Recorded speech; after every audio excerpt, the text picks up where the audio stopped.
భద్రం be careful brother, బట్టతలకు విగ్గే better.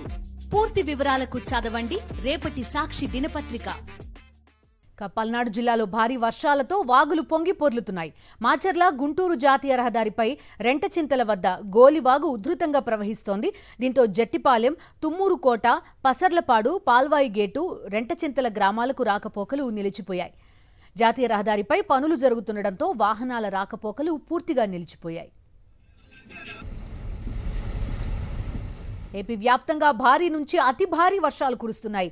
కుండపోత వర్షాలకు పలు ప్రాంతాలు జల దిగ్బంధమయ్యాయి. తీవ్ర అల్పపీడన ప్రభావంతో ఉత్తరాంధ్ర, కోస్తా ప్రాంతాల్లో భారీ వర్షాలు కురుస్తున్నాయి. విశాఖ తీరంలో అలజడి కనిపిస్తోంది. అలల ఉధృతి అంతకంతకు పెరుగుతోంది. మరింత సమాచారం మా ప్రతినిధి అనిల్ అందిస్తారు. బంగాళాఖాతంలో కొనసాగుతున్న తీవ్ర అల్పపీడన ప్రభావంతో ఇప్పటికే ఉత్తరాంధ్రతో పాటు కోస్తా జిల్లాల్లో పెద్ద ఎత్తున వర్షపాతం నమోదవుతుంది. మరికొద్ది గంటల్లోనే వాయుగుండంగా మారేటువంటి సూచనలు కనిపిస్తున్నాయని వాతావరణ శాఖ ఇప్పటికే వెల్లడించింది. ఒకసారి మనం విజువల్స్లో చూడొచ్చు. అలలు ఎగసి పడుతున్నటువంటి తీరుని గమనించవచ్చు.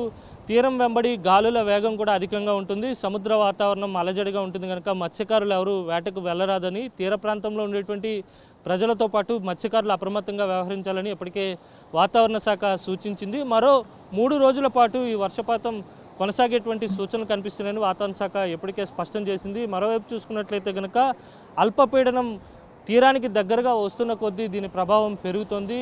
అలాగే వాయుగుండంగా మారిన తర్వాత కూడా దీని ప్రభావం ఉంటుందని వాతావరణ శాఖ నిపుణులు అంచనా వేస్తున్నారు.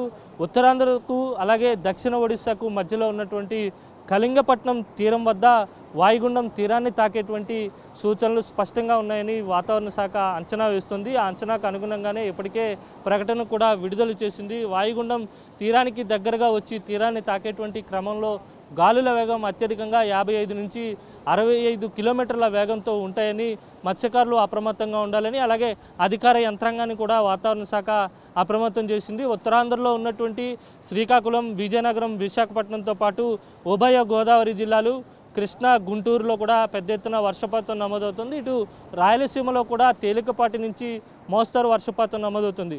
మరో 2 రోజుల పాటు ఈ ప్రభావం ఇలాగే కొనసాగుతూ వర్షాలు కూడా పెద్ద ఎత్తున నమోదయ్యేటువంటి సూచనలు కనిపిస్తున్నాయని వాతావరణ శాఖ ఇప్పటికే వెల్లడించింది. మరోవైపు భారీగా కురుస్తున్నటువంటి వర్షాల కారణంగా చాలా జిల్లాల్లో, దరిదాపు 8 జిల్లాల్లో పాఠశాలలకు సెలవులు కూడా ప్రకటించారు.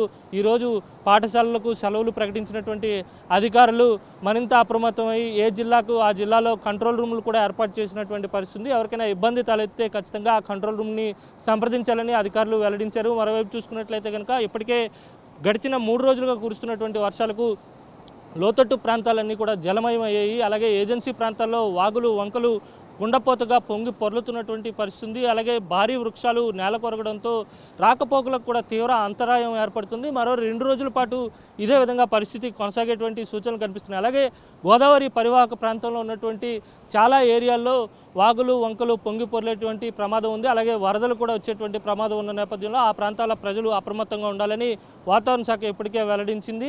ఏదేమైనప్పటికీ కూడా వాయుగుండం తీరానికి దగ్గరయ్యే కొద్దీ దీని ప్రభావం మరింత పెరిగేటువంటి సూచనలు కనిపిస్తున్నాయి. అంటే సెప్టెంబర్ 2 వరకు కూడా వర్షపాతం ఇదే విధంగా నమోదు కాబోతా ఉంది. ఆ తర్వాత క్రమంగా తగ్గేటువంటి సూచనలు స్పష్టంగా కనిపిస్తున్నాయి. వీడియో జర్నలిస్ట్ రమేష్ రెడ్డితో కలిసి అనిల్, సాక్షి టీవీ, సాగర్ తీరం నుంచి.